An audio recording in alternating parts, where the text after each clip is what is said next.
Hi everyone. इस video में हम generic elective subject religious traditions in the Indian सब कॉन्टिनेंट का पीवाईक्यू और एग्जामिनेशन पैटर्न डिस्कस करेंगे। ब्रीफली अगर इसके सिलेबस की बात करें, टोटल 4 यूनिट्स इसमें रखी गई हैं। पहली यूनिट में आप लोगों को मेजर रिलीजियस ट्रेडिशन के बारे में पढ़ना है एंशिएंट इंडिया में, जो वैदिक है, पौराणिक ट्रेडिशन है, स्कूल्स ऑफ बुद्धिज्म है, जैनिज्म है। फिर आप मेजर रिलीजियस ट्रेडिशन पढ़ोगे मेडिवल इंडिया में, जिसमें आपका भक्ति ट्रेडिशन है, सगुना और निर्गुना। सूफी ट्रेडिशंस है, डेवलपमेंट ऑफ चिश्तिया एंड उसके बाद है इमर्जेंस ऑफ सिखिज्म। फिर अगली यूनिट में आप पढ़ोगे socialisation and dissemination from early medieval to early modern era. इसमें अप्रोचेस पढ़ोगे आप शैवा के, शक्ता के और Vaishnav in the early medieval era.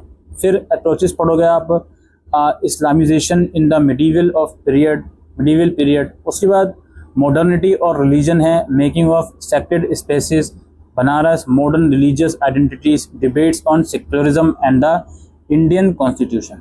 ये इसका ब्रीफ सा सिलेबस है। आइए चलते हैं इसके पीवाईक्यू की तरफ। पेपर 90 नंबर का आएगा। टोटल 8 क्वेश्चन हैं। आपको किन्हीं 4 क्वेश्चन के आंसर करने हैं। पहला क्वेश्चन है, describe the ways in which historians understand the transition from the वैदिक टू द पौराणिक ट्रेडिशन। वैदिक परंपराओं से पौराणिक परंपराओं की ओर संक्रमण को इतिहासकार जिन तरीकों से समझाते हैं उनका वर्णन करें। फिर है, the growth of Buddhism and Jainism in ancient India should be understood with reference to the varied schools that emerged within each. Elaborate.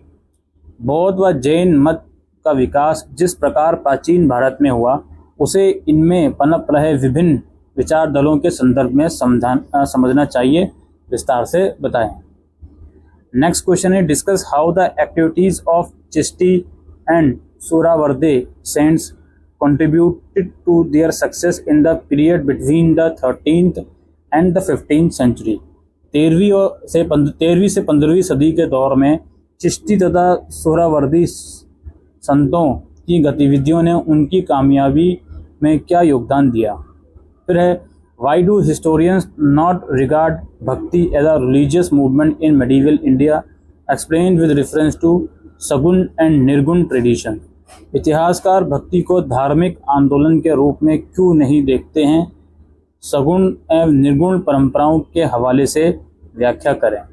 उसके बाद है, what kind of change did the Sikh movement witnessed in the face of new challenges during the period of the 16th to 18th centuries। 16वीं सदी से उदारवादी सदी के दौर में नई चुनौतियों का सामना करते हुए सिख आंदोलनों में किस तरह के बदलाव आए। 16वीं से 18वीं सदी है। फिर नेक्स्ट क्वेश्चन है, why are theories of conversion by the sword and conversion for liberation not adequate to understand processes of socialisation into Islam in Indian history. भारतीय इतिहास में इस्लाम में लोगों के समाजीकरण की प्रक्रिया को समझने के लिए तलवार की बदौलत धर्मांतरण तथा मुक्ति के लिए धर्मांतरण के सिद्धांत क्यों पर्याप्त नहीं है। फिर नेक्स्ट क्वेश्चन है, would you agree with the view that only a pluralistic approaches can help historians comprehend the making of sacred places.